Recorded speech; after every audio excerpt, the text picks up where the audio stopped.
वो क्या होंगे? तो राज्य का मतलब है भारत देश की सरकार। भारत देश की सरकार से मतलब है सभी राज्य, मतलब जो राज्य की परिभाषा आर्टिकल 12 में दिया गया है, अनुच्छेद 12 में जिसको राज्य माना गया है, उसकी नीति क्या होगी। ठीक है। राज्य का मतलब ये नहीं है कि उत्तर प्रदेश राज्य, मध्य प्रदेश राज्य, या उत्तराखंड, या फिर बिहार, या फिर उत्तर प्रदेश, ये नहीं है। राज्य का मतलब है कि जो आपका अनुच्छेद 12 में राज्य की परिभाषा है वो क्या है। ठीक है। उससे सरकारी कंपनियां भी सब राज्य में आती हैं, केंद्र सरकार भी आती है, राज्य सरकार भी आती है। ठीक है। जितने भी सरकारी संस्थान हैं वो सभी क्या है, वो सभी आते हैं आपके राज्य के अंतर्गत आते हैं।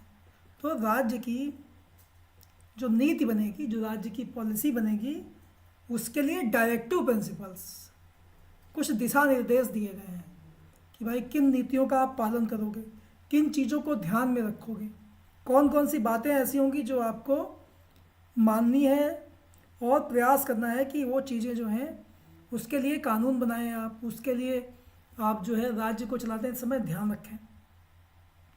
तो ये अनुच्छेद देखिए 36 में क्या दिया गया है कि इस भाग में जब तक कि संदर्भ से अन्यथा अपेक्षित ना हो, राज्य का वही अर्थ है जो भाग 3 में है। भाग 3 में क्या है, अनुच्छेद 12 में दिया गया राज्य का। ठीक है। तो राज्य का मतलब है कि अनुच्छेद 12 में दी गई परिभाषा के हिसाब से। ठीक। अब 37 में क्या लिखा हुआ, अनुच्छेद 37 में क्या लिखा है? अनुच्छेद 37 में लिखा हुआ है कि इस भाग में अंतर्विष्ट उपबंध, मतलब इस भाग में जो उपबंध दिए गए हैं वो किसी न्यायालय के द्वारा प्रवर्तनीय नहीं होंगे। मतलब उनके लिए तुम कोर्ट नहीं जा सकते हो कि भैया सरकार ऐसा नहीं कर रही है तो आप कोर्ट चले जाओ, तो ये नहीं कर सकते हो। लेकिन फिर भी जो है अधिकांश तत्व जो हैं इसके, वो देश के शासन में मूलभूत है, और विधि बनाने में इन तत्वों को लागू करना राज्य का कर्तव्य होगा। राज्य की ड्यूटी होगी कि जो इसमें डायरेक्टिव प्रिंसिपल दिए गए हैं, जो सिद्धांत दिए गए हैं, उनको कानून बनाते समय ध्यान में रखें। तो आर्टिस्ट में क्या दिया गया है? आर्टिस्ट में लिखा हुआ है कि राज्य लोक कल्याण की अभिवृद्धि के लिए सामाजिक व्यवस्था बनाएगा। लोक कल्याण की अभिवृद्धि के लिए सामाजिक व्यवस्था बनाएगा। राज्य ऐसी सामाजिक व्यवस्था की जिसमें सामाजिक, आर्थिक और राजनीतिक न्याय, राष्ट्रीय जीवन की सभी संस्थाओं को अनुप्रमाणित करे, भरसक प्रभावी रूप से स्थापना और संरक्षण करके लोक कल्याण की अभिवृद्धि का प्रयास करेगा। राज्य विशिष्टता आय की असमानताओं को कम रखने का प्रयास करेगा, और न केवल व्यक्तियों के बीच बल्कि विभिन्न क्षेत्रों में रहने वाले, विभिन्न व्यवसायों में लगे हुए लोगों के समूहों के बीच भी प्रतिष्ठा, सुविधाओं और अवसर की असमानता समाप्त करने का प्रयास करेगा। अब ये आर्टिस्ट देखिए, आपको आर्टिस्ट देख के किसी की याद आ रही है? किसी चीज़ की? आर्टिस्ट को देख के आपको किसकी याद आ रही है बताओ? किसकी याद, मतलब संविधान में किस चीज़ की याद आ रही है ये बताओ।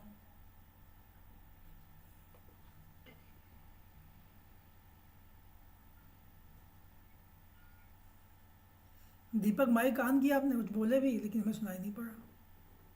बताइए। क्या कहते हैं भैया? मैं पूछ रहा हूँ कि अनुच्छेद 38 को देख के आपको किसकी याद आ रही है, मतलब संविधान में किस चीज़ की याद आ रही है जो हम पढ़ा चुके हैं आपको?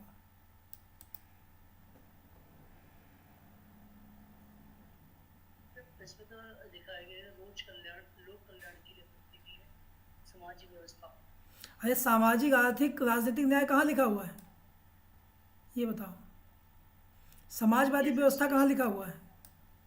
प्रतिष्ठा, अवसर की असमानता कहाँ लिखा हुआ है? किस जगह लिखा हुआ है ये चीज़? सर नीचे लिखा हुआ है ना।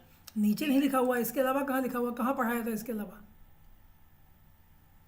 इसके अलावा सर आपने बताया था कि जो समानता के अधिकार में बताया था ना। नहीं नहीं, वहाँ नहीं बताया था, वहाँ नहीं बताया था। कोई और बताओ। ये जो हम बता रहे हैं आर्टिस्ट का, अनुच्छेद 38 है, इसमें जो चीज़ें लिखी हुई है, संविधान की प्रस्तावना पढ़े थे आप लोग? तो उसमें उसमें, पढ़ा था हाँ तो उसमें था। उसमें भी लिखा हुआ था हाँ। तो प्रस्तावना जो है वो का अनुच्छेद नहीं होता है, उसका अनुच्छेदीकरण जो है वो एक तरीके से देखिए आर्टिस्ट में दिया गया है, उसकी बहुत सारी चीज़ों का कि वो राज्य में लागू किया जाएगा, इसका अनुच्छेदीकरण जो है आर्टिस्ट में किया गया है। प्रस्तावना की चीज़ है कि राज्य लोक कल्याण की अभिवृद्धि के लिए सामाजिक व्यवस्था बनाएगा। सामाजिक व्यवस्था कैसी बनाएगा? जहाँ पर क्या हो, 3 तरीके का न्याय हो। कौन कौन से तरीके का? सामाजिक, आर्थिक और राजनीतिक। ये सर। ठीक है। आय की समाजवादी का मतलब क्या होता है? यही होता है। समाजवादी का मतलब है कि आय की असमानता को कम करना। जो आय के, राम मनोहर लोहिया का नाम सुना है आप लोगों ने? राम मनोहर लोहिया का नाम सुना है? ये सर सुना है। हाँ, तो राम मनोहर लोहिया जो है वो समाजवादी विचारक थे, समाजवादी चिंतक थे। तो उन्होंने जो है एक लाइन में कहा था कि 2-3 चीज़ें उनकी बहुत फेमस थी। एक तो उन्होंने कहा था कि ना 10 से कम, ना 1000 से ज़्यादा, नहीं, ना 100 से कम, ना 1000 से ज़्यादा। ठीक है। उस समय जो है 1950 के आसपास वो कहते थे कि 100 रुपये से कम किसी की महीने की आय ना हो और 1000 रुपये से अधिक ना हो। तो उस समय जो चाय थी, वो चाय बिकती थी आपकी 1 पैसे की। ठीक है, 1 पैसे की चाय बिकती थी। तो राम मनोहर लोहिया कहते थे कि जो रुपए का हाल है, अगर ऐसा रहा तो ये कभी 10 रुपये की चाय बिके तो हमसे मत कहना। और आज चाय 20 रुपये की हो गई, 1 कप चाय कम से कम 15 रुपये 20 रुपये कम से कम मिलती है। तो राम मनोहर लोहिया और भी एक चीज़ कहते थे कि आदमी आदमी को खींचे, मुझे लोहिया कोई बर्दाश्त नहीं। ठीक है। रिक्शा पे बहुत ज़्यादा वो प्रतिबंध लगाते थे कि यार रिक्शा पे नहीं बैठते थे कभी भी राम मनोहर लोहिया। ये आदमी आदमी को खींचे, लोहिया को ये पसंद नहीं। तो राम मनोहर लोहिया जो थे वो चाहते थे कि आय की असमानता कम से कम हो। ठीक है, सब लोग इतना कमाएं खाएं कम से कम कि जो है घर का खर्चा उनका सही ढंग से चल सके। अब आज क्या है? आज बहुत असमानता हो गई है। अभी आप देखिए कि जो 5% लोग हैं वो 85% संसाधनों पे कब्जा किए हुए बैठे हैं। 5% लोग, 4.5%, बल्कि 4.5% लोग जो है वो 85% चीज़ों पे कब्जा किए बैठे हैं। तो ये अनुच्छेद 38 कहता है कि ये जो है ये सही होना चाहिए। फिर 39 में जो है, तो अनुच्छेद 39 है, इसमें कुछ प्रमुख नीति तत्व दिए गए हैं। नीति तत्व का मतलब होता है कि जो पॉलिसी मेकिंग, नीति का मतलब पॉलिसी जो बनेगी तो क्या इंग्रेडिएंट होंगे। जैसे खाना होता है, खाना बनता है तो कहते हैं भाई नमक डालना बहुत ज़रूरी है, इसमें हल्दी पड़ेगी, मिर्चा पड़ेगा, इसमें जो है आपका धनिया पड़ेगा, इसमें जो है गरम मसाला पड़ेगा। और लेकिन बहुत से लोग ऐसे होते हैं भाई बिना किसी के सब्जी बनाते हैं, बिना मसाले सब्जी बना देते हैं। आलू की सब्जी क्या है, केवल जीरे से बन जाती है। तो ऐसे ही जो डायरेक्टिव प्रिंसिपल है वो मसाले की तरह है कि राज्य अगर चाहे तो उसको प्रयोग करना चाहे तो कर सकती है। तो कौन कौन चीज़ें हैं जिसको ध्यान में रखना है? पहला है कि पुरुष और स्त्री सभी नागरिकों को समान रूप से जीविका के पर्याप्त साधन प्राप्त करने का अधिकार हो। ठीक है, महिला पुरुष में कोई भेद ना किया जाए और वो समान रूप से क्या कर सके, जीविका के पर्याप्त साधन प्राप्त कर सके। समुदाय के भौतिक संसाधनों का स्वामित्व और नियंत्रण इस प्रकार बटा हो कि सामूहिक हित का सर्वोत्तम रूप से साधन हो। ठीक है, समुदाय मतलब सोसाइटी, सोसाइटी के भौतिक संसाधन। भौतिक संसाधन क्या है बताओ? सोसाइटी के भौतिक संसाधन क्या है? सबसे मुख्य क्या है? सबसे मुख्य जो है वो बिजली, सड़क, पानी। ये 3 आप समझ लीजिए सबसे महत्वपूर्ण है। बिजली, सड़क, पानी, बीएसपी बोलते हैं इसको। ठीक है, बीएसपी क्या है? बिजली, सड़क, पानी। सबसे महत्वपूर्ण 3 चीज़ें, बिजली, सड़क, पानी। सबसे अधिक जो सरकार निकम्मी अगर कोई होती है जो इस पे ध्यान नहीं देती। ठीक है, बिजली, सड़क, पानी पर। आपको याद होगा कि जो केजरीवाल है वो चुनाव जीते थे किस पर? बिजली और पानी पर चुनाव जीत गए थे, पूरा बिजली और पानी पर।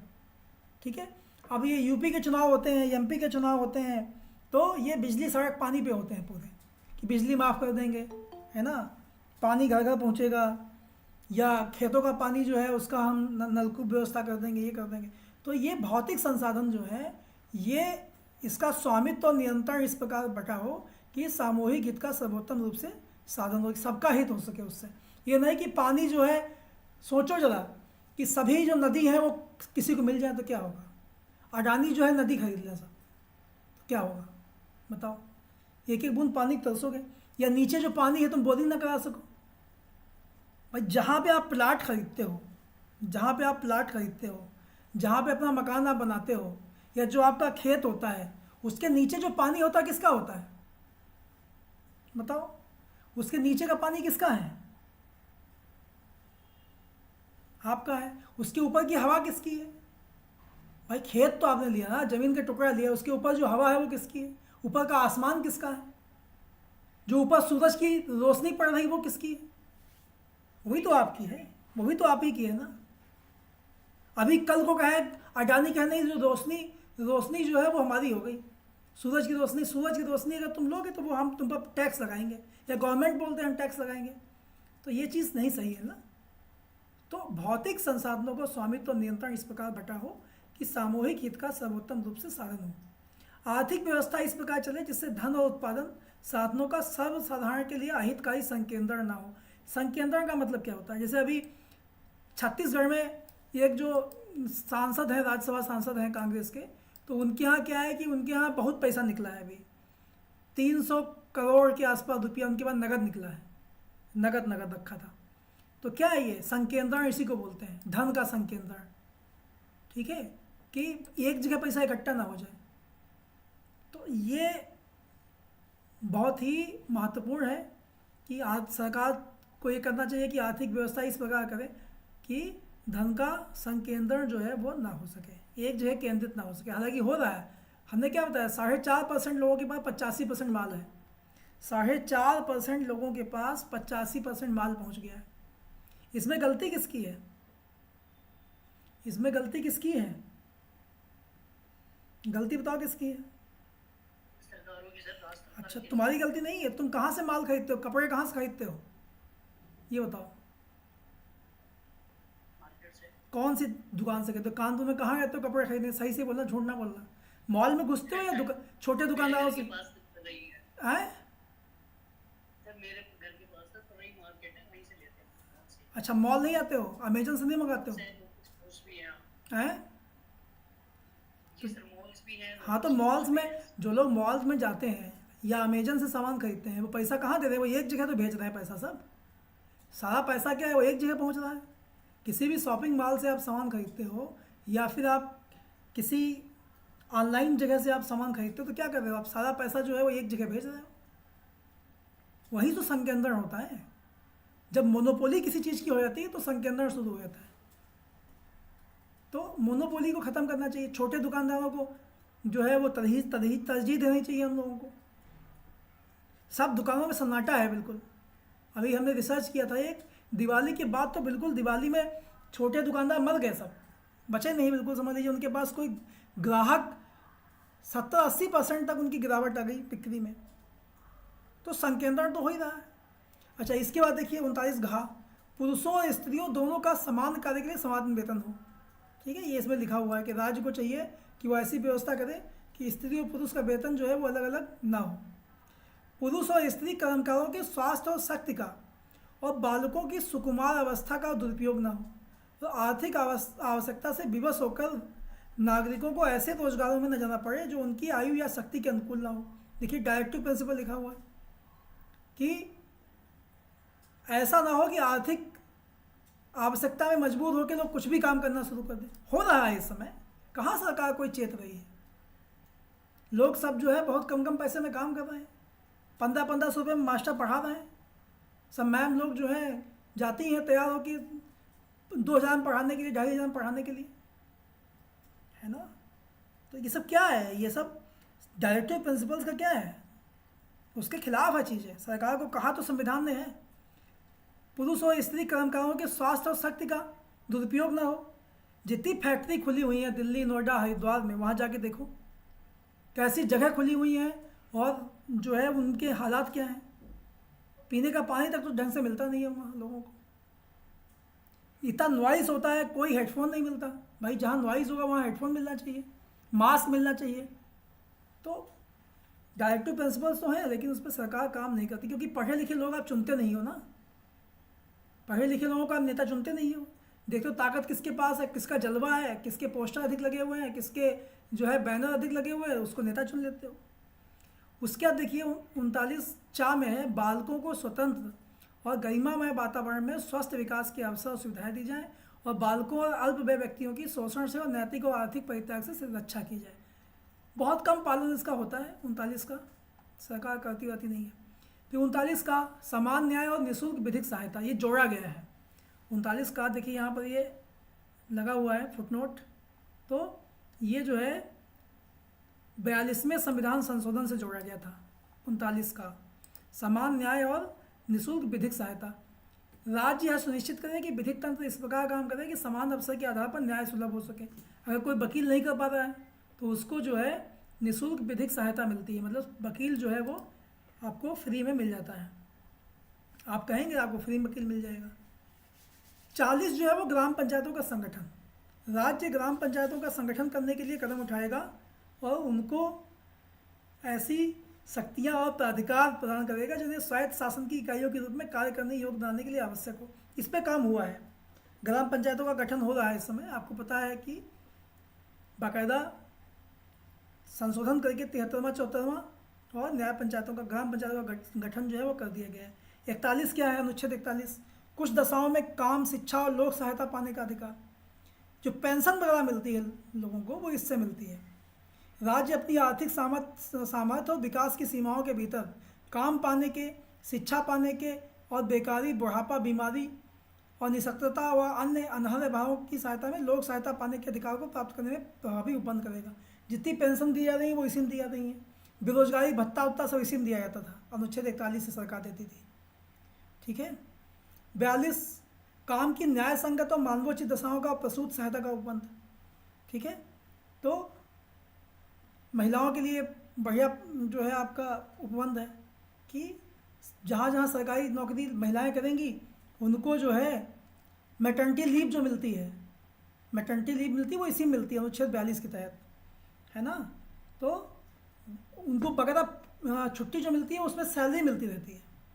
ठीक है। महिलाएं जो है उनको छुट्टी जो मिलती है वो अब तो पैटर्निटी लीव भी हो गई है, पिताजी को भी मिल जाती है ना। अगर पैतृक जो है छुट्टी चाहिए तो वो भी मिल जाएगी। पितत्व अवकाश, पिता बनने के बाद भी अवकाश मिलता है, उसमें भी जो है 3 महीने तक वेतन मिलता रहता है, 3 महीने का छुट्टी मिल जाती है बिना वेतन की कटौती के। ये केवल 2 संतानों तक होती है। ठीक है। 2 संतान अगर होंगी तब तक ही आपको पितत्व लाभ और मातृत्व लाभ प्राप्त होता है। 2 से अधिक नहीं, हर साल बस तुम एक जो है संतान पैदा करो और 3-3 महीने छुट्टी लेते रहो, तो ये नहीं कर सकते हो, हैं कि पता चला 60 साल नौकरी कर रहे हो, 60 बच्चे पैदा कर लिए हैं और 3-3 महीने की छुट्टी हर साल निकाल दिया, ये नहीं कर सकते हो तुम, है ना। 2 बच्चों तक ही इसको सीमित किया गया है।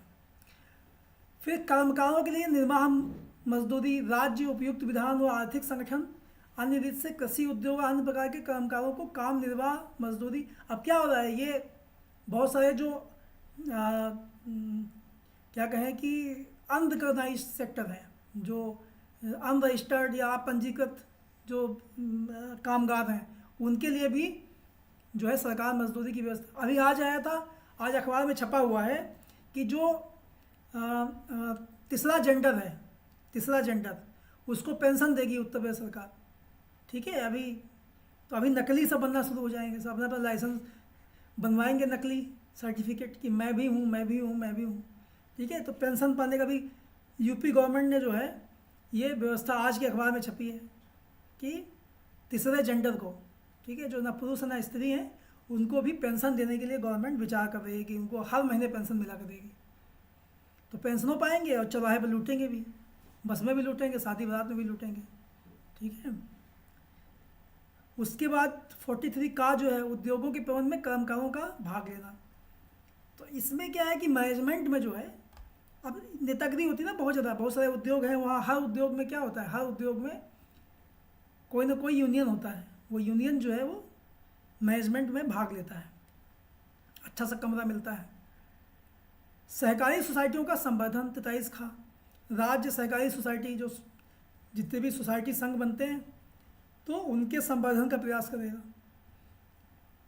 44 जो है वो एक समान सिविल संहिता, अभी सरकार काम भी कर रही बहुत ज़्यादा इस पर कि एक समान सिविल संहिता हो, मतलब शादी ब्याह और संपत्ति ये दोनों जो है हिंदू मुस्लिम सिख ईसाई सबके लिए एक जैसा हो।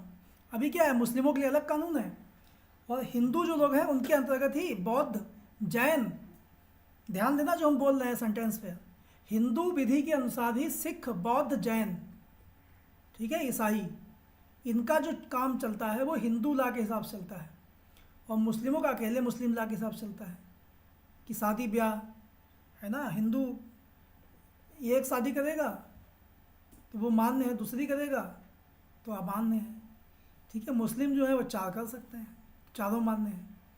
फिर प्रॉपर्टी का वितरण जो होता है वो हिंदू लॉ अलग है, मुस्लिम लॉ अलग है। हिंदू लॉ जो है वो ये है कि सबको, मतलब पिता जो है वो अपनी कमाई हुई संपत्ति को क्या कर सकता है कि बांट सकता है सब में, और लड़कियों को भी उसमें अधिकार है। महिलाओं में, मुस्लिमों में ऐसा नहीं है। मुस्लिमों में क्या है, कमाई हुई संपत्ति जो है उनके वारिसों में समान रूप से बटेगी, मुस्लिमों में ये कानून है। हिंदुओं में वो अपनी वसीयत कर सकता है कि अगर कुछ खुद कमाया है, पैतृक संपत्ति तो वसीयत नहीं कर सकते हो, लेकिन खुद अगर कुछ कमाए हो तो वो क्या है, उसकी आप वसीयत कर सकते हो। और मुस्लिम में क्या है, वहाँ पर आपने चाहे खुद कमाया हो और चाहे पैतृक मिला हो, बटेगा बराबर बराबर बटेगा, ठीक है। तो ये सब अंतर है इसमें, उनके हिसाब से शरीयत चलती है। हम लोगों के यहाँ जो है मिताक्षरा और जो है एक और विधि है वो चलती है, 2 विधियाँ चलती हैं। तो 45 देखिए, 6 वर्ष के कम आयु के बालकों के लिए प्रारंभिक बाल्यावस्था देखरेख और शिक्षा का उपबंध, आंगनबाड़ी की जो व्यवस्था की गई 6 साल से कम आयु वर्ग के लिए, ठीक है। तो ये अनुच्छेद 45 में है। उसके बाद 46 अनुसूचित जाति, अनुसूचित जनजाति व अन्य दुर्बल वर्ग की शिक्षा व आर्थिक संबंधी हितों की अभिवृद्धि। तो इसमें कहा गया कि भैया SC ST और अन्य जो OBC लोग हैं उनके लिए जो है आप उनकी कमाई कैसे बढ़ेगी और उनका जो है वो शिक्षा कैसे बढ़ेगी, ये इस पर व्यवस्था करी है। तो ये व्यवस्था चल रही है। फिर पोषाहार स्तर और जीवन स्तर को ऊंचा करने और लोक स्वास्थ्य का सुधार करने का राज्य का कर्तव्य, ठीक है। ये 47 नंबर है। बिहार में जो शराबबंदी की गई थी वो इसी में की गई थी, इसी के तहत शराबबंदी। बिहार में शराबबंदी है और कहाँ शराबबंदी है, गुजरात में शराबबंदी है, ठीक है। पूरे देश में शराबबंदी हो चुकी है, एक बार है, मोरारजी देसाई किए थे, ठीक। राज्य अपने लोगों के पोषाहार स्तर और जीवन स्तर को ऊंचा करने और लोक स्वास्थ्य के सुधार को अपने प्राथमिक कदम मानेगा। मादक पेयों और हानिकारक औषधियों के उपभोग पर प्रतिषेध लगाने का प्रयास करेगा। तो ये गांधी जी का फार्मूला था, ना खुद पीते थे ना किसी को पीने दे देते थे, ठीक है। तो अब आप लोगों पर डिपेंड करता है कि आप लोग 2 पैक को ठीक मानते हो कि एक भी पैक को ठीक नहीं मानते हो, कि 10-15 पैक को भी गलत मानते हो, या फिर बियर पीने को अच्छा मानते हो, शराब पीने को गलत मानते हो, कि बियर को हम शराब नहीं मानते हैं, है ना। बहुत से लोग ऐसे हैं जो बियर को शराब मानते नहीं हैं।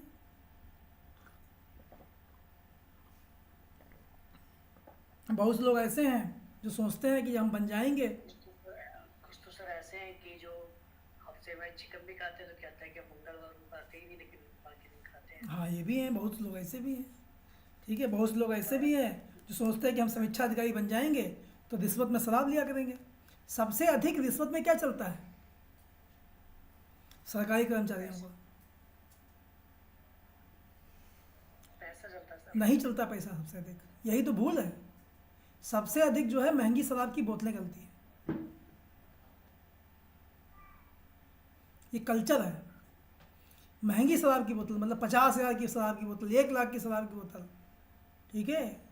पेरिस से मंगा के, फ्रांस से मंगा के वाइन की बोतल, ठीक है। ये जो है सबसे महंगी, जो गिफ्ट के नाम पर होता है, सबसे महंगी जो रिश्वत है या फिर है वो शराब की बोतलें होती हैं। आप एक आदमी को 1 लाख रुपए दिया जाके किसी सरकारी कर्मचारी को, वो आपका काम नहीं करेगा, और आप उसको जाके एक बहुत बढ़िया महंगी शराब बोतल दिया हो, भले वो 20,000 रुपये की हो, आपका काम हो जाएगा। अभी लखीमपुर खीरी में जो आपका एक बहुत ही वीडियो वायरल हुआ था, आप उसको देखना, सस्पेंड कर दिए गए हालांकि, अब सस्पेंड तब हो गया जब उनका वीडियो वायरल हो गया ना। तो बर्थडे मनाया गया एक RTO ऑफिस में, इसका कर्मचारी का, बाबू का, ठीक है। तो उनको जो है आप ये समझ लीजिए कि 25-25 सौ की जो है बोतलें शराब की उनको बर्थडे में लोग गिफ्ट दे रहे थे, उनके साथी कर्मचारी। तो ये भैया बहुत खतरनाक चीज़ है। अनुच्छेद 47 कहता तो ज़रूर है, लेकिन होता कुछ नहीं इसमें। बिहार जो है, बिहार में शराबबंदी है, लेकिन समीर सर से पूछिएगा कभी, बताएंगे आपको। बहुत आसानी से वहाँ शराब मिल जाती है, कच्ची वाली। बड़े प्यार से होती है सर। हाँ, कच्ची वाली मिल जाती है। जो वो होते हैं ना कि रोड किनारे जो पंचड़ वाले होते हैं वो भी रखे रहते वो हैं। भी रखे जैसे रहते हम हैं, मांगोगे तो देंगे आपको। वही कह रहे हैं। ऐसा लेंगे 50-100 रुपए ज्यादा देते हैं, वो दे देते हैं। अच्छा, नेपाल आप लोग गए हो तो नेपाल में क्या होता है कि वहाँ जैसे सड़क के किनारे सब बैठे रहते हैं पीपी वो लेके, पीपा लेके। नेपाल में वहाँ दारू फ्री है, मतलब वहाँ दारू जो है उसकी लाइसेंस नहीं चाहिए होता, वहाँ कोई भी दारू बेच सकता है। तो नेपाल में क्या है, जैसे मिट्टी तेल बिकता था यहाँ पहले, कभी पिपिया रखी रहती थी बगल में, ऐसा ही नेपाल में सब लाइन से नीचे बैठ के पिपिया रखी, टीपा रखा हुआ, टीपे में शराब रखी हुई और बेचते हैं। हम गए नेपाल, हमने कहा ये क्या बिक रहा है सड़क के किनारे किनारे, और लोग आते हैं आराम से शरबत पीते हैं, चले जाते हैं। तो बताया गया कि ये महुआ की रानी है। तो जो अनुच्छेद 47 है वो ये व्यवस्था करता है कि भैया अगर चाहो तो शराबबंदी कर दो। 48 क्या है, कृषि और पशुपालन का संगठन। राज्य कृषि पशुपालन को आधुनिक और वैज्ञानिक प्रणालियों से संगठित करने का प्रयास करेगा और विशिष्टतया गायों और बछड़ों का तथा अन्य दुधारू और बाहक पशुओं की नस्लों के परिरक्षण और सुधार के लिए और उनके वध का प्रतिषेध करने के लिए कदम उठाएगा। यूपी में ये भैया बहुत भयानक लागू है, कुछ भी लागू होना हो ये लागू कर दिया गया है, ठीक है। तो इसमें क्या क्या चीज़ में बैल नहीं लिखा हुआ है, इसमें देखिए बैल नहीं लिखा हुआ है, ठीक है। बैल जो है वो बाहक पशुओं में आ सकता है, इसमें भैंसा भी आ सकता है, ठीक है। तो उनका वध यहाँ पर रोका गया है इसमें। 48 का क्या है, पर्यावरण का संरक्षण और संवर्धन और वन व वन्य जीवों की रक्षा, ठीक है। ये लैंग्वेज याद कर लो। इसके बाद जो है आपका 2 बचते हैं। 49 राष्ट्रीय महत्व के स्मारकों, स्थानों व वस्तुओं का संरक्षण, ठीक है। जो ऐतिहासिक महत्व के हैं, लाल किला हो गया, ताजमहल हो गया, बहुत हैं ऐसे, गिनने के आप गिन लो सब। अकबर का किला हो गया, कुतुब मीनार हो गई, जितने भी राष्ट्रीय महत्व के स्मारक, संस्थान और वस्तु हैं उनका संरक्षण करेगा। 50 में दिया गया है कि कार्यपालिका को न्यायपालिका से पृथक करेगा। 51 जो है अंतर्राष्ट्रीय शांति और सुरक्षा की अभिवृद्धि करेगा। तो ये आपके हो गए राज्य के डायरेक्टिव प्रिंसिपल्स। इसके बाद मूल कर्तव्य हैं, ये जोड़े गए थे, कब जोड़े गए थे, 42वें संविधान संशोधन 76 में। तो ये पढ़ लो। प्रत्येक नागरिक का कर्तव्य क्या है, अपने अपने कर्तव्य जान लो, ड्यूटी क्या है आपकी। तो आपकी ड्यूटी है कि संविधान का पालन करें और उसके आदर्शों, संस्थाओं, राष्ट्रध्वज और राष्ट्रगान का आदर करें। सबको खाली राष्ट्रगान और राष्ट्रध्वज पता है, अभी ये भी ख़त्म हो गया था, राष्ट्रध्वज का आदर भी ख़त्म हो गया था। सब लोग झंडा जो है 15 अगस्त 26 जनवरी को लगाए और सब भूल गए, कोई उतारे नहीं उसको। संविधान तो लोग जानते नहीं क्या चीज़ है।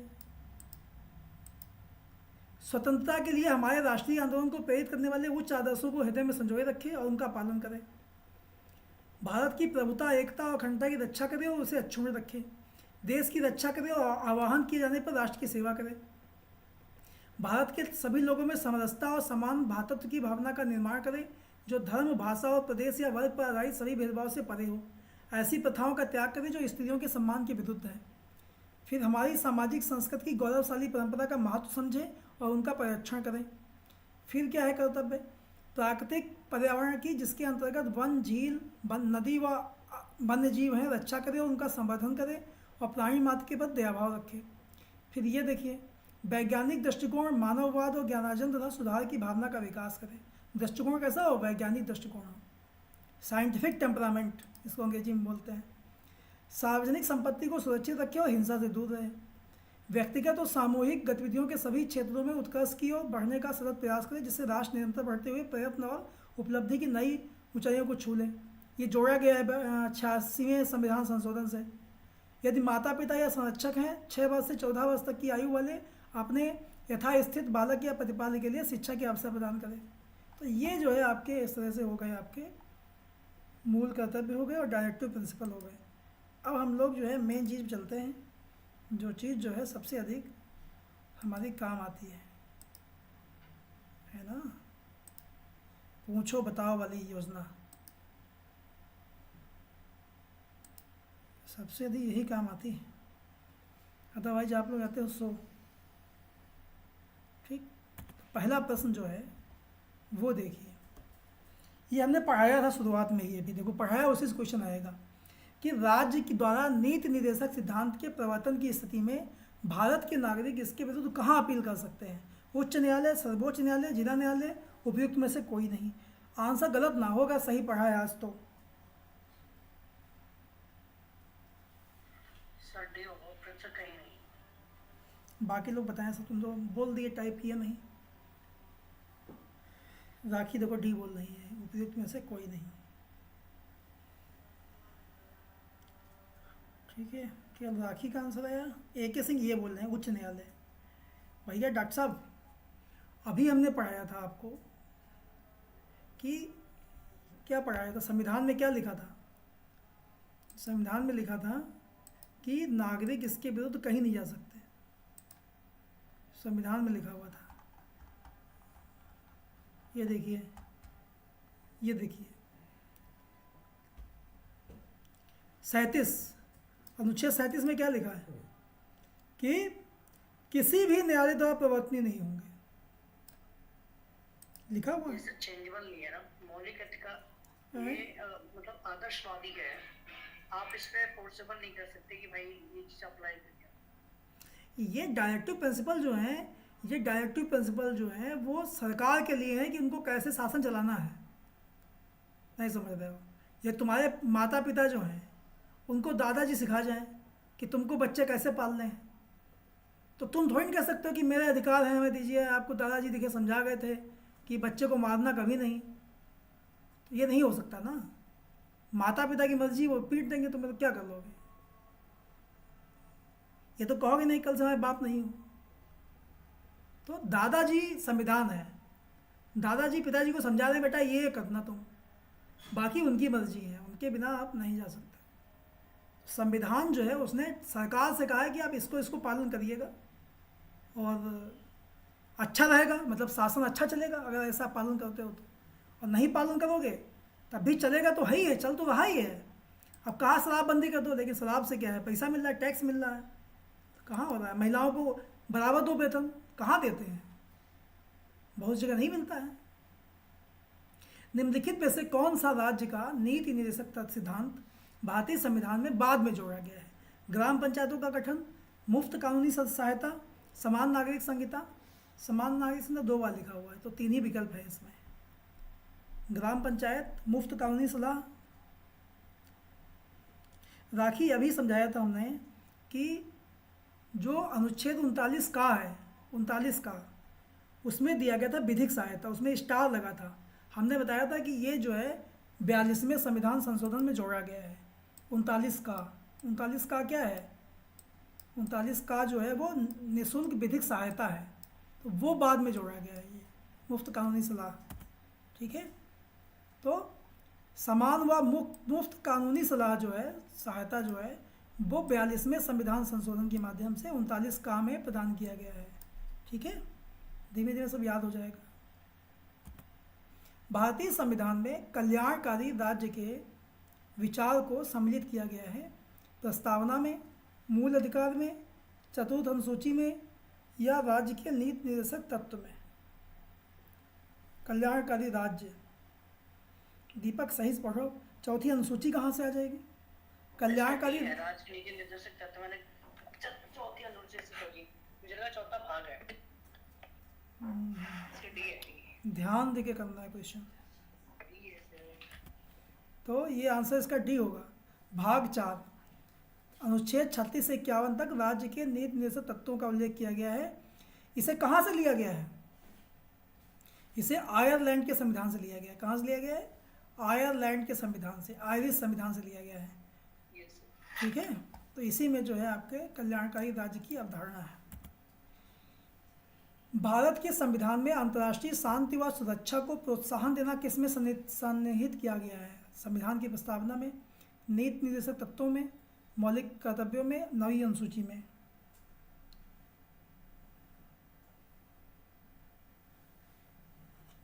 हाँ, अभी यही टॉपिक पढ़ाया है तो ये समझ लो, इसमें दिया गया था आपका अंतर्राष्ट्रीय शांति व सुरक्षा। ठीक है, तो अनुच्छेद 51 में दिया गया है। ठीक है, अंतर्राष्ट्रीय शांति और सुरक्षा। अंतर्राष्ट्रीय शांति और सुरक्षा किसमें है? अनुच्छेद 51 में है। ठीक, आयरलैंड के संविधान से लिया गया है। किसके संविधान से? आयरलैंड के संविधान से लिया गया है। ठीक, न्यायालय से लागू नहीं किया जा सकता। अनुच्छेद 36 से 51 है, भाग 4 है। किस अनुच्छेद के तहत कलेक्टर की शक्तियाँ, न्यायिक शक्तियाँ जिला न्यायाधीश को दी गई हैं? अब ये बिल्कुल अलग से क्वेश्चन आ गया एकदम से, ये अभी हम लोगों ने पढ़ा नहीं है, तो इसका ऐसे आंसर देख लेते हैं हम लोग हैं। तो अनुच्छेद 50 कार्यपालिका को न्यायपालिका से अलग करना। ठीक है, ये दिया गया था अनुच्छेद 50 में, लिखा था कि कार्यपालिका और न्यायपालिका जो है वो अलग होंगे। व्यक्ति एक ही होता है, कलेक्टर जो है नहीं, एक नहीं होता है। पहले जो है, जो अंग्रेज शासन करते थे तो क्या था कि कलेक्टर ही जिला न्यायाधीश होता था। अब ये क्या है, डिस्ट्रिक्ट जज अलग हो गया है और कलेक्टर जो है वो अलग हो गया है। ये सर, डिस्ट्रिक्ट कलेक्टर और डिस्ट्रिक्ट जज अलग हो गए। हाँ, डिस्ट्रिक्ट डीएम, डिस्ट्रिक्ट मजिस्ट्रेट। ठीक है, डिस्ट्रिक्ट मजिस्ट्रेट जो होता है वो दंडाधिकारी, मतलब दंड दे सकता है, बट डिस्ट्रिक्ट कलेक्टर नहीं दे सकता। नहीं, डिस्ट्रिक्ट कलेक्टर जो होता है वो, डिस्ट्रिक्ट मजिस्ट्रेट जो होता है वो सिर्फ राजस्व संबंधी मामले देखता है। कौन से मामले देखता है? राजस्व संबंधी मामले देखता है, जमीनी दीवानी मामले देखता है केवल, वो भी जमीन के टैक्स वाले मामले देखता है। ठीक है, टैक्स के मामले देखता है। तो जमीन किसकी है ये फैसला तो कर सकता है वो, खेत के मामले में, खेत के मामले में कर सकता है। क्यों कर सकता है? क्योंकि खेत पे टैक्स बढ़ता है, तो जो टैक्स कौन दे रहा है इसका है, कौन टैक्स देगा ये डीएम डिसाइड कर देगा। कितनी ज़मीन का टैक्स दोगे, तो उसके अंदर ये पावर होती है, उसका खुद का कोर्ट होता है डीएम का। लेकिन डिस्ट्रिक्ट जज जो होता है वो अलग होता है। ठीक है, डिस्ट्रिक्ट जज जो है, डिस्ट्रिक्ट मजिस्ट्रेट कौन है? डीएम है, कलेक्टर है। और डिस्ट्रिक्ट जज कौन है? वो अलग है, डीजे जो है वो अलग है। ठीक है, वो जो है आपका डिस्ट्रिक्ट जज जो है वो जिला न्यायालय का प्रमुख है। ठीक है, न्यायपालिका का। तो अनुच्छेद 50 के तहत ही संविधान लागू होने के बाद ये किया गया। पहले वही डीएम ही जो है न्यायपालिका का भी प्रमुख होता था अंग्रेजों के ज़माने में। तो इसमें कुछ पॉइंटर्स हैं, वो पॉइंटर्स देख लो। 42वें संविधान संशोधन अधिनियम के द्वारा समान न्याय व निःशुल्क विधिक सहायता, पर्यावरण की रक्षा और उद्योगों के प्रबंधन में श्रमिकों की भागीदारी कहाँ है? नीति निर्देशक तत्वों में है। भारत के संविधान में किसमें पर्यावरण संरक्षण व संवर्धन व वन्य जीवन की रक्षा के प्रावधान किए जाते हैं? अनुच्छेद 51 नीति निर्देशक तत्व कर्तव्य में, दोनों में। 42वें संविधान संशोधन द्वारा किस अनुच्छेद के माध्यम से श्रमिकों की प्रबंधन में भागीदारी सुनिश्चित की गई है? अनुच्छेद 43A। अंतर्राष्ट्रीय शांति व सुरक्षा बताया आपको, कौन सा अनुच्छेद है? अभी बताया था 50 नहीं है भाई, 50 तो अभी न्यायपालिका और कार्यपालिका को अलग किए और डीएम साहब को, डीजे को। बताओ बाकी कौन सा अनुच्छेद है? अंतर्राष्ट्रीय शांति सुरक्षा वही पढ़ाए थे पीछे। 51 है, देखो केजीएस ने आंसर दिया। ठीक है, अंतर्राष्ट्रीय शांति सुरक्षा 51 नंबर है। ठीक है, हाँ। 42वें संशोधन द्वारा नीति निर्देशक तत्वों में क्या नहीं जोड़ा गया है? तो ये समान आचार संहिता जो है पहले से थी। ये 3 भागों में बांटे जाते हैं, समाजवादी, उदार बौद्धिकवादी और गांधीवादी। नीति निर्देशक डायरेक्टिव प्रिंसिपल जो है 3 तरीके के हैं। कल्याणकारी राज्य बताई चुके अभी आपको है। ठीक है, तो ये बाद में कौन सा जोड़ा गया? संविधान में कौन सा जोड़ा गया बाद में? डायरेक्टिव प्रिंसिपल, ये मुफ्त कानूनी सलाह वाला। ठीक है, मुफ्त कानूनी सलाह। कौन सी धारा है ये? 39 का या 39A, 39A है। ठीक, कल्याणकारी राज्य, डायरेक्टिव प्रिंसिपल। कल्याणकारी राज्य, प्रस्तावना और डायरेक्टिव प्रिंसिपल दोनों दिए, दोनों लिख देना, क्योंकि ये बताए थे आपको प्रस्तावना वाली चीज़ें ये सब लिखी हैं इसमें। लागू करना किसका कर्तव्य है? राज्य का कर्तव्य है। राज्य की परिभाषा क्या है? राज्य की परिभाषा वही है जो अनुच्छेद 12 में दी गई है। ठीक है, धार्मिक राज्य की स्थापना करना इसका उद्देश्य नहीं है। समान वेतन समान कार्य के लिए समान वेतन डायरेक्टिव प्रिंसिपल का अंग है। स्त्री पुरुषों के लिए समान वेतन डायरेक्टिव प्रिंसिपल।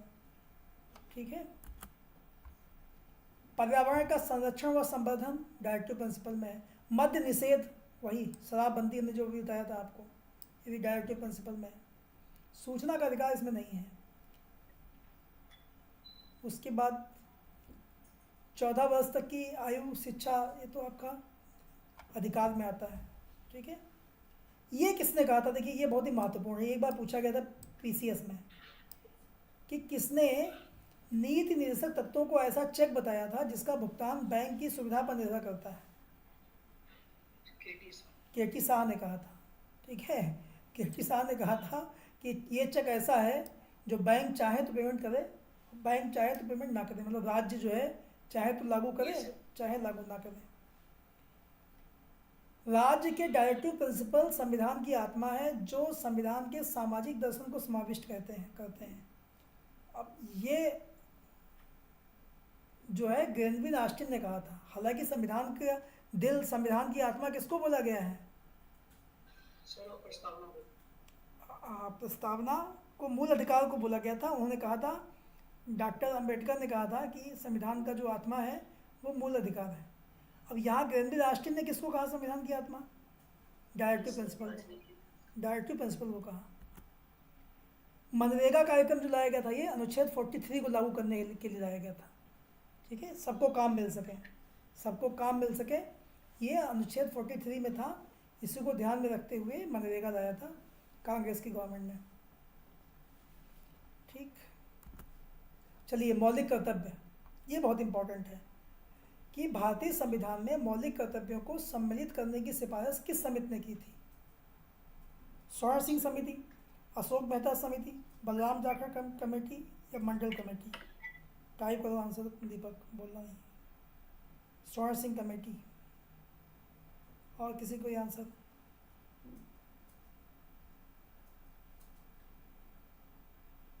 गुरजेश भी ये बोल रहे हैं।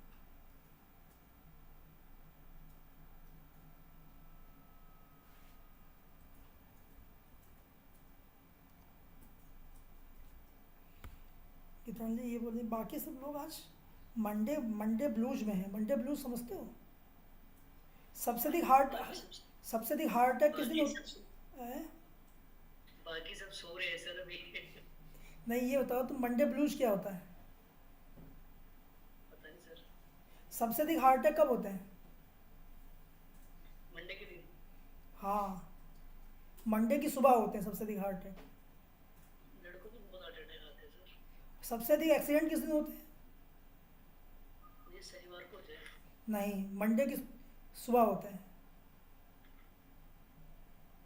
सबसे अधिक मौतें किस दिन होती हैं? मंडे की सुबह होती हैं। क्यों होती है पता है? क्यों होती? इसलिए होती है कि 2 दिन की छुट्टी के बाद जो व्यक्ति है उसका जो मोमेंटम होता है वो ख़त्म हो चुका होता है। और सबसे अधिक टेंशन जो है मंडे को ही होता है। सबसे ख़राब दिन मंडे लगता है लोगों को, कहाँ फंस गए, है ना। काम करने वाले का मन नहीं लगता, पढ़ने वाले का मन नहीं लगता सुबह सुबह।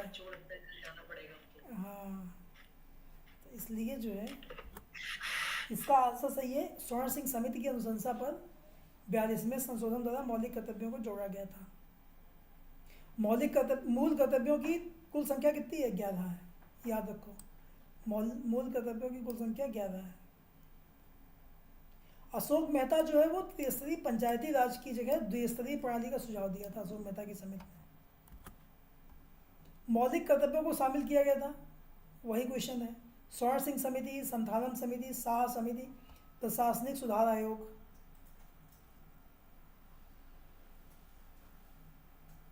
तो इसका आंसर जो है वो स्वर्ण सिंह समिति है। नेक्स्ट, फिर वही क्वेश्चन आ गया, देख लो कितना पूछा गया है।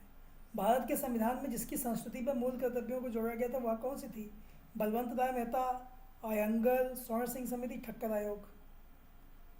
तो स्वर्ण सिंह समिति इसका आंसर है। ठीक है।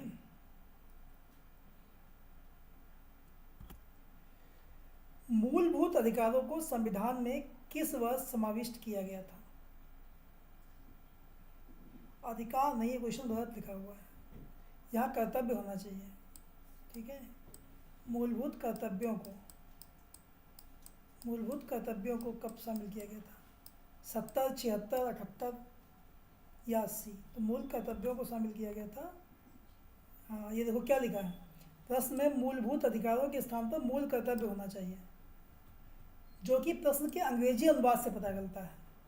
ठीक, जब अंग्रेजी में पढ़ा क्वेश्चन तो पता चला कि लिखा हुआ है कि ड्यूटीज, है ना। तो ये आलम है परीक्षा बनाने का, पेपर बनाने वालों का। तो 1976 में स्वर्ण सिंह समिति की सिफारिश पर 42वें संविधान ये रूस सर इसका सर रूस से लिया गया है। कंफ्यूजन होती है ना कि बार आयरलैंड से लिया कि भारत से लिया, अमेरिका से लिया। मूल कर्तव्य सोवियत संघ से, सोवियत संघ के संविधान से। हाँ रूस नहीं है, सोवियत संघ। सर नीचे लिखा है मूल कर्तव्य को रूस के संविधान से प्रभावित होकर लिया गया। कहाँ लिया गया? रूस कहाँ लिखा है? भारतीय संविधान में मूल कर्तव्य को रूस से हाँ, ये रूस नहीं, ये सोवियत संघ होना चाहिए। ठीक है, सोवियत संघ। अभी रूस हो गया वो, लेकिन सोवियत संघ। भारत के संविधान में मूल कर्तव्य किस संशोधन के द्वारा जोड़े गए थे? 40, 41, 42, 43? 42 है ये। ठीक है, 42 वही चीज़। स्वर्ण सिंह समिति 11 मूल कर्तव्य हैं, 86वें संविधान संशोधन में 11वां जोड़ा गया है और 42वें से सब जोड़े गए थे बाकी। ठीक है, तो इसके कुछ पॉइंटर्स दिए गए हैं, तो ये पॉइंटर्स आपको सब बता ही दिए हमने, पढ़ लीजिएगा जो आपको हमने बताए हैं। तो आगे जो है ये, अब मूल कर्तव्य के बाद जो है आपका कुल मिला के राष्ट्रपति आता है, उसके बाद उपराष्ट्रपति आता है, फिर प्रधानमंत्री आता है, फिर जो है संसद आती है, फिर संसद के बाद जो है फिर आता है आपका राज्यपाल आता है, फिर राज्यपाल के बाद फिर राज्यों के मुख्यमंत्री आते हैं, फिर मुख्यमंत्री के बाद जो है फिर पूरी कहानी स्टार्ट हो जाती है, फिर आयोग वगैरह सब पढ़े जाते हैं। तो अब इतना अगर पढ़ाएंगे तो फिर 2 महीना सिर्फ जो है पॉलिटी पढ़ाने में लगेगा। ठीक है, तो इसके लिए क्या है कि पॉलिटी का एक तरीके से क्रैश कोर्स, जिससे कि आपके सारे क्वेश्चन भी तैयार हो जाएं और समीक्षा अधिकारी की आपकी परीक्षा पास भी आप हो जाएं। तो इस चीज़ से हमने, क्योंकि मूल अधिकार और मूल कर्तव्य और डायरेक्टिव प्रिंसिपल, ये 3 चीज़ें बहुत इंपॉर्टेंट थी, ये बहुत ही इम्पॉर्टेंट थी, जो कि आपको जानना, बहुत ही समझना ज़रूरी था। अब बाकी ये प्रधानमंत्री, राष्ट्रपति, प्रधानमंत्री तो एक आदमी डेटा पढ़ा 10 साल से, उसके पहले 10 साल से एक आदमी डेटा पढ़ा था। ठीक है, 20 साल से केवल 2 ही प्रधानमंत्री हम लोग देख रहे हैं। ठीक है, 20 साल से, पिछले 20 साल से हम लोग 2 प्राइम मिनिस्टर देख रहे हैं, जिनकी उम्र 23-24 साल होगी। वो बहुत ज़्यादा प्रधानमंत्री कहाँ देखे, 2.5 प्रधानमंत्री देखे उन्होंने, है कि नहीं। अटल बिहारी वाजपेयी भी रहे काफ़ी दिन तक, तो 3 ही देखे होंगे। अटल बिहारी वाजपेयी देखा है, मनमोहन सिंह देखा, और घर के मोदी जी देखे। ठीक है, तो बहुत से लोग ऐसे होंगे। तो प्रधानमंत्री किसी को याद है? सब। राष्ट्रपति किसी को याद है? सब कितने हुए? सर किसी को याद नहीं है, क्योंकि तुम्हारे सामने हुए नहीं पूछा था। और हमारे सामने इतने प्रधानमंत्री हुए, कुछ पूछो मत, है ना। हमसे पहले भी बहुत हुए, हमारे बाद भी बहुत हुए। हमारे बाद में तो आलम ये था, जब हम होश संभाले तो हमें लगता था अरे आज ये थे, आज ये प्रधानमंत्री कैसे हो गए। जब हम पैदा हुए तो इंदिरा गांधी प्रधानमंत्री थी। ठीक, हमारे पैदा होने के कुछ दिन बाद उनकी हत्या कर दी गई, तो उनका बेटा राजीव गांधी प्रधानमंत्री बन गया। ठीक, फिर राजीव गांधी जो है, उनके ऊपर भ्रष्टाचार के आरोप लगाए गए, तो प्रधानमंत्री कौन बन गए? तो प्रधानमंत्री बन गए बीपी सिंह, विश्वनाथ प्रताप सिंह। फिर विश्वनाथ प्रताप सिंह ने क्या कर दिया? मंडल आयोग लागू कर दिया, ओबीसी को आरक्षण दे दिया। तो फिर उनसे जो है गठबंधन जो है ख़त्म कर दिया गया, और जब गठबंधन ख़त्म कर दिया गया तो चंद्रशेखर प्रधानमंत्री बन गए। फिर चंद्रशेखर को भाजपा ने जो है उससे समर्थन वापस ले लिया, फिर चुनाव हुए, राजीव गांधी की हत्या हो गई, तो बने पीवी नरसिम्हा राव प्रधानमंत्री बन गए। ये मेरे सामने के हैं, मतलब मेरे सामने के। पीवी नरसिम्हा प्रधानमंत्री बने। पीवी नरसिम्हा जो है वो 5 साल चले, फिर 5 साल के बाद जो है चुनाव हुए, तो हरदन हल्ली डोड्डे गौड़ा देवे गौड़ा, ये देश के प्रधानमंत्री का नाम था, HD देवगौड़ा। क्या नाम था? हरदन हल्ली डोड्डे गौड़ा देवे गौड़ा, ये फुल फॉर्म था। तो ये प्राइम मिनिस्टर बने। 1 साल तक रहे, इनको हिंदी नहीं आती थी। इसके बाद जो है इनकी सरकार चली गई, तो फिर फ्रेंच कट प्राइम मिनिस्टर बना, फ्रेंच कट। इंद्र कुमार गुजराल, कभी देखना, फ्रेंच कट थे, दाढ़ी, जैसे अमिताभ बच्चन KBC में रखते थे वैसे ही। तो इंद्र कुमार गुजराल बने। उसके पहले 13 दिन के लिए जो है अटल बिहारी वाजपेयी बन चुके थे, मतलब पीवी नरसिम्हा राव के बाद 13 डेज के लिए। तो उनकी कितनी 13 डेज की क्या करोगे? तो उसके बाद जो है HD देवगौड़ा की सरकार गिर गई। उसके बाद फिर अटल बिहारी वाजपेयी की सरकार बनी, जो कि चली 13 महीने।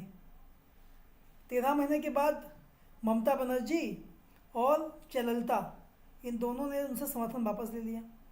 तो समर्थन वापस ले लिया तो फिर अटल बिहारी वाजपेयी की सरकार जो है चुनाव में गई, फिर चुनाव जीत गई 99 में, और फिर जो है वो सरकार बन गई उनकी। फिर 2004 में चुनाव हुआ तो फिर मनमोहन सिंह बन गए। फिर मनमोहन सिंह फिर 10 साल चले, और अब 10 साल से जो है देखो मोदी जी हैं। अब देखो 24 में कौन बनता है, ठीक 24 में चुनाव आने वाले हैं। तो ये हो गए आपके हमारे पैदा होने के बाद के प्रधानमंत्री। और हमसे पहले के पहले प्रधानमंत्री कौन थे? पंडित जवाहरलाल नेहरू, जब देश आज़ाद हुआ। नेहरू जी जो है वो ख़त्म हो गए 1962 में। जब ख़त्म हो गए 1962 में, तो गुलजारीलाल नंदा जो हैं वो कार्यवाहक प्रधानमंत्री बने। ठीक है, कार्यवाहक प्रधानमंत्री पूछा जाता है कि कौन इसमें कार्यवाहक प्रधानमंत्री बना था, तो कौन था? गुलजारीलाल नंदा, 2 बार बन चुके हैं कार्यवाहक प्रधानमंत्री। उसके बाद लाल बहादुर शास्त्री जो है वो प्रधानमंत्री बने, दूसरे प्रधानमंत्री। लाल बहादुर शास्त्री जो है ताशकंद में ख़त्म हो गए। पाकिस्तान से युद्ध हुआ 65 का, 65 का युद्ध जानते हो? वो जो पिक्चर आई थी, कौन सी फिल्म थी? बॉर्डर। वो 65 के युद्ध पर ही थी, 65 के युद्ध पे थी। देखा होगा बॉर्डर, देखोगे तो 65 का युद्ध दिखाई पड़ता है। तो फिर जो है 65 के युद्ध में ना मेरे फूफा ने टाइम भी चलाया था। आपके फूफा ने? Yes sir. क्या नाम था? सर उनका नाम है करमवीर सिंह। अरे वाह, बहुत बढ़िया, बहुत अच्छी फैमिली से हो यार तुम तो अभी दीपक। भी जिंदा है वो। अरे वाह, मिलेंगे तो किसी दिन आके, फिर उनका सम्मान किया जाएगा, फिर यस सर। उनसे भेंट करेंगे किसी दिन, कॉल लेके आते माला वाला साल वाल, है कि नहीं? कहाँ आप रहते हैं, कानपुर में या कहीं बाहर? दिल्ली में सर। तो दिल्ली, फिर तुम दिल्ली आना कभी, जब पहुँचना तो हम भी आएंगे, ठीक है? तो सर अगले महीने आऊंगा दिल्ली में। ठीक है, मिलेंगे, देखो मुलाकात होगी जहाँ तक। तो फिर जो है वहाँ वो ख़त्म हो गए आपका, अपने लाल बहादुर शास्त्री जी। तो शास्त्री जी ख़त्म हो गए, तो फिर कार्यवाहक प्रधानमंत्री बनाए गए गुलजारीलाल नंदा, ठीक है? उसके बाद फिर जो है इंदिरा गांधी, इंदिरा गांधी प्राइम मिनिस्टर बनी। इंदिरा गांधी प्राइम मिनिस्टर रही, प्राइम मिनिस्टर रही, प्राइम मिनिस्टर रही। उसके बाद उन्होंने जो है इमरजेंसी लागू कर दी, फिर इनकी सरकार चली गई। तो फिर प्राइम मिनिस्टर बनाए गए मुरारजी देसाई। मुरारजी देसाई वो शराबबंदी किए थे। मुरारजी देसाई जो है, उनका बर्थडे जानते हो कब होता है? किस तारीख को पता है किसी को? मुरारजी देसाई का बर्थडे कब होता है? No sir. 29 फरवरी को होता है, ठीक है? तो 4 साल में एक बार उनका बर्थडे आता है मुरारजी देसाई का। अच्छा, मुरारजी देसाई जो है, ठीक है, 29 फरवरी को उनका बर्थडे होता है। और एक और उनकी खासियत थी मुरारजी देसाई की। मुरारजी देसाई की खासियत ये थी कि वो स्वमूत्र पिया करते थे, ठीक है? उनकी चिकित्सा ये थी कि वो खुद का सूसू पी जाया करते थे। ये सच में है। अब तो सर याद रहेगा। हाँ, स्वमूत्र पीते थे, स्वमूत्र चिकित्सा बोलते थे, है ना? गांधीवादी थे बहुत बड़ा, मतलब अभी तो खाली मोदी बीजेपी जी, के होंगे सर। बीजेपी नहीं, कांग्रेस ही थे। कांग्रेस से टूट के फिर अटल बिहारी वाजपेयी के संग आ गए थे, बीजेपी में ऐसे बाद में आ गए थे अटल जी के साथ। ऐसे युद्ध रहते हैं ना, हाँ, गुजराती थे, गुजरात के थे। खा लेते हैं। हाँ गुजरात के थे ये। तो मोदी जी तो खाली गोमूत्र पिलाते हैं, तो सुमूत्र पिलाते थे। तो उसके बाद जो है, इनके बाद चौधरी चरण सिंह, मैंने किसान नेता, जो लोग भी मेरठ के होंगे, वो चौधरी चरण सिंह जी जो है, चौधरी चरण सिंह एकमात्र ऐसे प्राइम मिनिस्टर रहे हैं जिन्होंने कभी भी संसद की कार्रवाई में भाग नहीं लिया। ठीक है, मौका नहीं मिला इनको। तो ये हो गया आपके।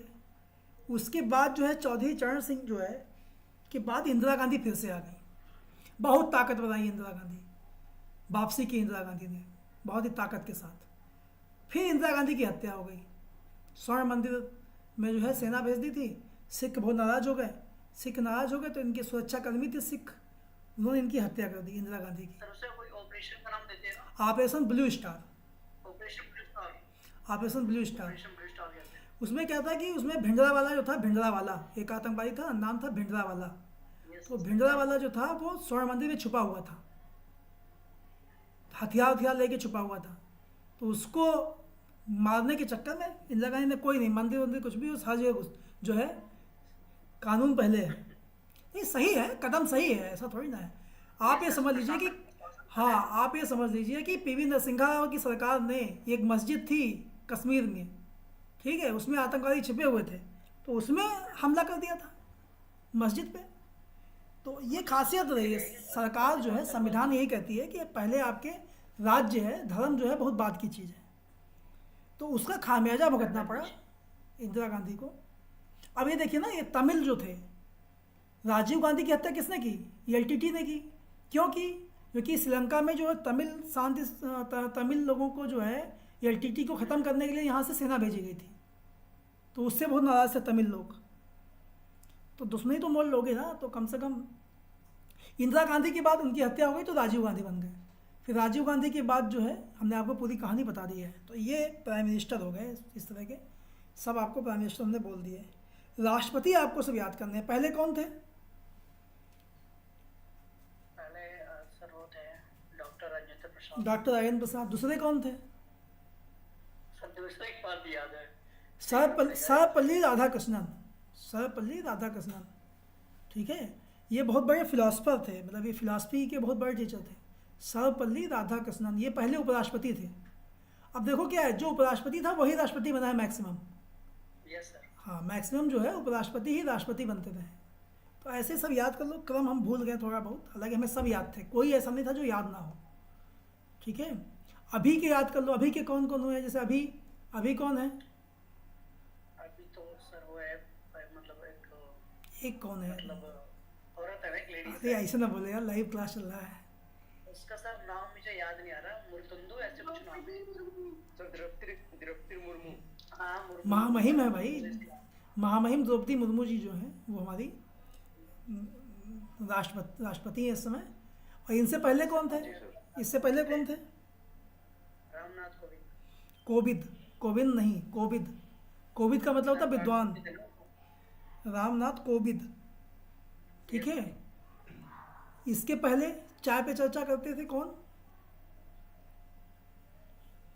तो वो थे प्रणब मुखर्जी। ये सर, वो तो मर गए प्रणब मुखर्जी। हाँ, इनसे पहले प्रणब मुखर्जी थे। प्रणब मुखर्जी से पहले कौन था? सर वो थे माननीय प्रतिभा पाटिल। हाँ, प्रतिभा पाटिल। प्रतिभा पाटिल थी। उनसे पहले कौन था? उसके उनसे पहले sir doctor APJ Abdul Kalam. ठीक है, डॉक्टर कलाम थे। उनसे पहले कौन थे? उनसे पहले का नहीं पता सर। उनसे पहले थे के आर नारायण। के.आर. नारायण, हाँ सर। उनसे पहले कौन थे? शंकर दयाल शर्मा थे। उनसे पहले कौन थे? वी वेंकट रमन उनसे पहले थे। ठीक है, उनसे पहले थे वी वेंकट रमन। उनके पहले की याद कर लो। अभी मैं दिमाग में जोर डालूंगा तो मुझे मिल जाएंगे, लेकिन ये सब मुझे कंठस्थ है, वो हम आपको बता दिए। ठीक है, जी सर। हाँ। नहीं, अब विवाद हुए थे बहुत ज़्यादा। विवाद जो है वो ज्ञानी जैल सिंह और राजीव गांधी का विवाद काफ़ी फेमस था, है ना। पंडित नेहरू और राजेंद्र प्रसाद का विवाद बहुत फेमस था।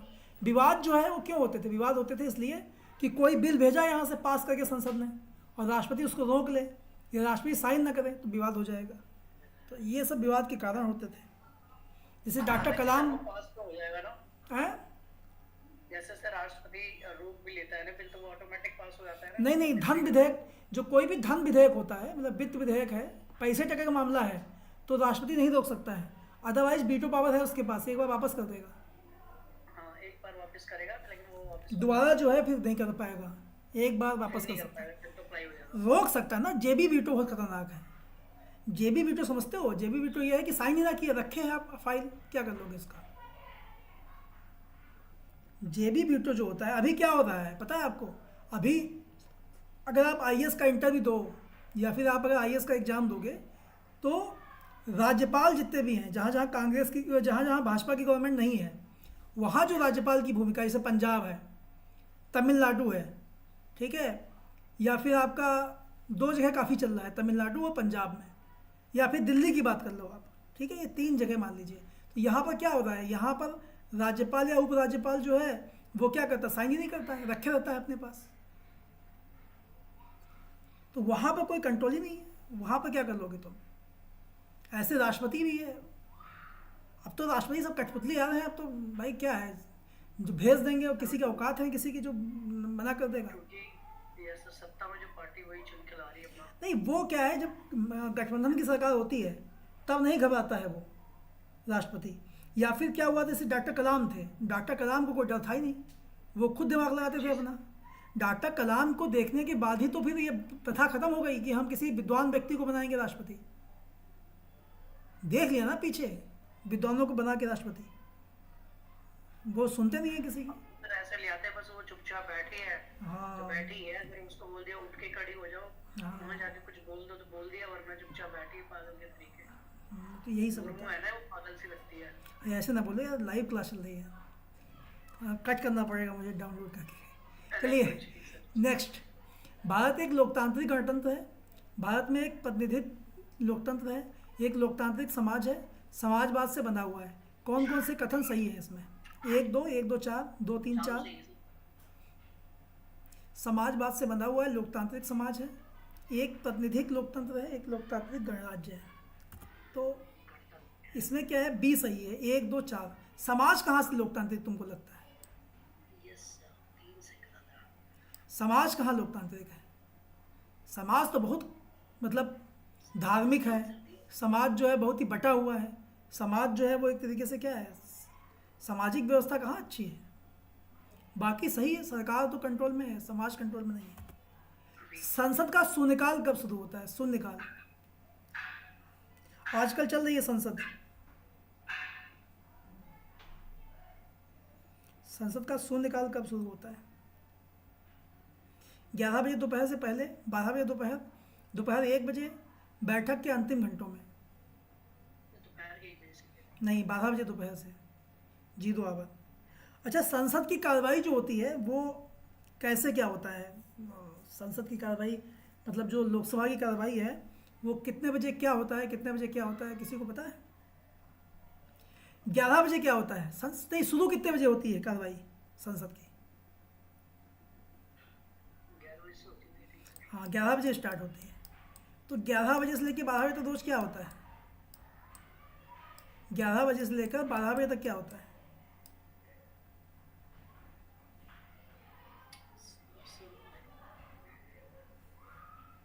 संजीव जी बताइए, डॉक्टर साहब बताइए। आपसे मुद्दों पर बहस करते हैं। नहीं, प्रश्नकाल होता है। देखिए माही ने बताया आंसर सही, प्रश्नकाल होता है। तो इसमें क्या होता है प्रश्नकाल में? इसमें जो है संसद के सदस्य, ठीक है, 2 प्रकार के प्रश्न जो है वो पूछ सकते हैं। एक पूछ सकते हैं स्टार्ड, तारांकित, और दूसरे होते हैं अतारांकित। मतलब एक हो गए तारांकित स्टार्ड और दूसरे होते हैं अतारांकित तारांकित, और दूसरे होते हैं अतारांकित। तारांकित प्रश्नों का मतलब क्या होता है? तारांकित का क्या मतलब होता है? अतारांकित अंतर क्या होता है?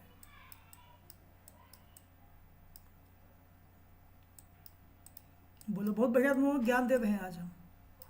और ये सब ज्ञान हाँ? तो वो जैसे जो चीज़ मतलब प्रचलन में चल रही है उसको नहीं, ये इस्तेमाल सब नहीं कर है, लो। ये सब नहीं है।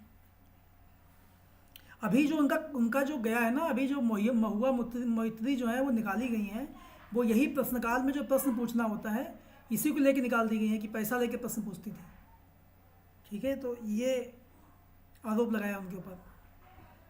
तारांकित प्रश्न का मतलब माही क्या होता है तुम बताओ, तुमने भी प्रश्नकाल बताया, तुम ही बताओ।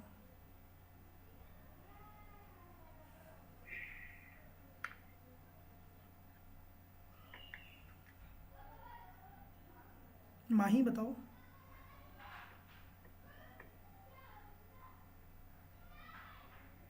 कुछ तो बताओ, माही कान को कुछ भी बोलो, कुछ तो कॉन्फिडेंस आएगा ना। ये क्लास बड़ा ही इंटरेक्टिव होनी चाहिए और ये प्रश्न पूछे जाते हैं।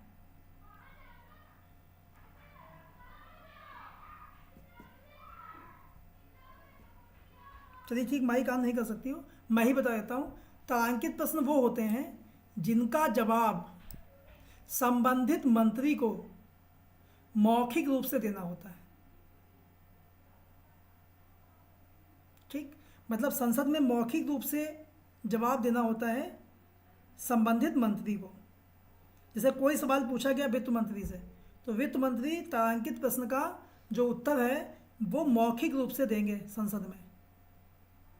ठीक, उसके बाद इसमें सप्लीमेंट्री क्वेश्चन पूछे जा सकते हैं। जैसे कोई जवाब दिया मौखिक रूप से मंत्री ने, तो सप्लीमेंट्री क्वेश्चन का मतलब होता है कि उस उत्तर से कोई सवाल निकल आया और, तो वो भी सप्लीमेंट्री क्वेश्चन जो है, एक सप्लीमेंट्री क्वेश्चन संबंधित जो प्रश्न पूछने वाला सांसद है वो पूछ सकता है।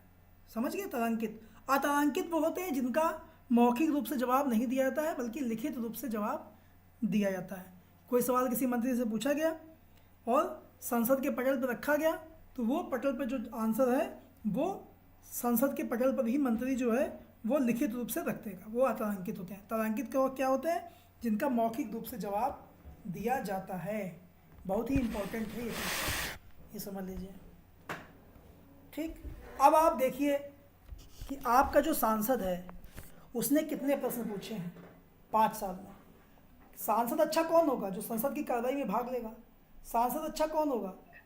जो संसद में प्रश्न पूछेगा, अपने क्षेत्र के विषय पूछेगा कि बताओ भाई कानपुर में जो पुल बन रहा है वो कितनी लागत से बना हुआ है और वो पुल कब तक तैयार हो जाएगा, रेल लाइन कब तक चलेगी। ऐसे जो प्रश्न पूछेगा कोई चीज़, या कोई पूछे कि बताओ समीक्षा अधिकारी की वैकेंसी 411 ही क्यों आई, है ना। तो ऐसे प्रश्न जो पूछता है ये प्रश्नकाल में पूछे जाते हैं, जन समस्याओं से जुड़े हुए, अपने क्षेत्र से जुड़े हुए, या कोई और भी ऐसी चीज़ें जो सरकार से पूछने योग्य हों। तो अतारांकित वो होते हैं जिनका लिखित रूप से आंसर मिलता है, तारांकित भी होते हैं जिनका मौखिक रूप से आंसर देना आवश्यक होता है। 12 बजे शून्यकाल होता है। 12 बजे जो है 12 से 1 ये शून्यकाल होता है, ये शून्यकाल होता है, शून्यकाल होता है। ठीक है, तो 1 बजे से जो है इसकी अन्य कार्रवाइयाँ शुरू हो जाती हैं, जिसमें बहुत सारे बिल जो हैं, विधेयक हैं, वो पेश किए जाते हैं, उन पर बहस होती है। ये सब काम जो है सामान्य बिजनेस जो है वो 1 बजे से शुरू हो जाता है। 12 से 1 शून्यकाल का मतलब क्या है? शून्यकाल का मतलब ये है कि इस समय कोई भी सांसद किसी भी अति महत्वपूर्ण मुद्दे को उठा सकता है। कोई मुद्दा हो, चाहे वो लिस्टेड हो या ना हो। शून्यकाल में जो 1 घंटे का समय होता है, इसमें एक तो पेपर रखे जाते हैं। सबसे पहले paper laid on the table. 12 बजे जो है paper laid on the table किया जाता है, 5-10 मिनट चलता है वो। फिर 5-10 मिनट के बाद फिर बहुत ही शार्ट नोटिस पर ऐसे मुद्दे जो कि वहाँ लिस्टेड नहीं है वो मुद्दे उठा दिए गए। जैसे मान लो कल कोई घटना घट गई, कल कोई ट्रेन एक्सीडेंट हो गया, मान लो कल कुछ भी ऐसा भूकंप आ गया, कल मान लीजिए किसी की हत्या हो गई है, मान लीजिए कल कोई ऐसी घटना घट गई है जो एकदम से बहुत महत्वपूर्ण है किसी क्षेत्र में, कहीं बहुत ज़्यादा भयानक आग लग गई है, तो ऐसे कोई मुद्दे हैं। या फिर मान लीजिए बहुत अधिक पैसा कहीं पकड़ा गया है, कुछ भी हुआ है ऐसा जो कि लोक महत्व का मुद्दा है, वो मुद्दा शून्यकाल में उठाया जा सकता है। मान लो कहीं लाठीचार्ज हो गया छात्रों पर, तो ऐसे मुद्दे जितने होंगे वो 12 से 1 बजे के बीच शून्यकाल में सांसद जो है वो उठा सकते हैं। ठीक है, तो ये संसद पढ़ाएंगे तो आज समझ में आ जाएगा। ठीक है, ये देखो ये है 12 से 1 का होता है। ये भारत की देन है शून्यकाल। ये दुनिया में कहीं नहीं होता है, खाली इंडिया में होता है। इंडिया में होता है शून्यकाल। प्रश्नकाल के ठीक बाद होता है। निम्नलिखित में से कौन सी एक अध्यात्मात्मक शासन की विशेषता है? अस्थिरता, अनुत्तरदायित्व, अहस्तांतरण या स्थायित्व। अध्यात्मात्मक शासन। अध्यात्मात्मक शासन क्या होता है? प्रेसिडेंशियल सिस्टम क्या होता है? और ये कहाँ है बताओ? अमेरिका में है। अमेरिका में। क्या होता है ये प्रेसिडेंशियल सिस्टम? सर इसमें मतलब जो है संघ जो प्रेसिडेंशियल गवर्नमेंट होती है, इसमें क्या होता है कि इसमें जो है वो एक व्यक्ति चुनाव लड़ता है, मतलब एक एक व्यक्ति चुनाव लड़ता है। ठीक है, इसमें क्या है कि व्यक्ति चुनाव लड़ते हैं, मतलब प्रेसिडेंट का चुनाव होता है। इसमें अध्यक्ष का चुनाव होता है, अध्यक्ष का चुनाव होता है इसमें प्रेसिडेंशियल सिस्टम में। जैसे नगरपालिका में क्या होता है? नगरपालिका में दोनों सिस्टम है। नगरपालिका का अध्यक्ष का चुनाव होता है, तो ये अध्यक्षात्मक शासन हो गया। नगरपालिका चेयरमैन का चुनाव होता नहीं होता सीधे? नगर निगम के मेयर का चुनाव होता है, होता नहीं होता है? तो क्या है? सीधे अध्यक्ष का चुनाव, तो अध्यक्षात्मक शासन। अमेरिका में पूरी सरकार जो है वो अध्यक्षात्मक शासन पे है, वहाँ सीधे प्रेसिडेंट का चुनाव होता है। अपने यहाँ प्राइम मिनिस्टर का चुनाव जो है सीधे नहीं होता है। अपने यहाँ क्या है? सांसद चुने जाते हैं, फिर सांसद जो है वो चुनते हैं आपका प्राइम मिनिस्टर। अभी जैसे विधायक चुने जाते हैं, विधायक मुख्यमंत्री चुनते हैं। अब क्या समस्या आ रही है? समस्या ये आ रही है कि भाजपा अपने मुख्यमंत्री चुन ही नहीं पा रही है राजस्थान में और जो है वो मध्य प्रदेश में। वहाँ समस्या है। बताओ, 1 हफ्ता हो गया चुनाव को, 1 हफ्ता का 8 दिन हो गए, 8 दिन से उनको एक मुख्यमंत्री नहीं मिल पा रहा है। सब लोग कह रहे हैं भैया हम गिरा देंगे सरकार अगर तुम बनाओगे तो। ये अध्यक्षात्मक शासन प्रणाली में कार्यपालिका और विधायिका अलग अलग होते हैं। उसका स्थायित्व तो भाई एक बार चुन लिया गया कोई राष्ट्रपति तो 5 साल रहेगा। इंडिया में ऐसा नहीं है।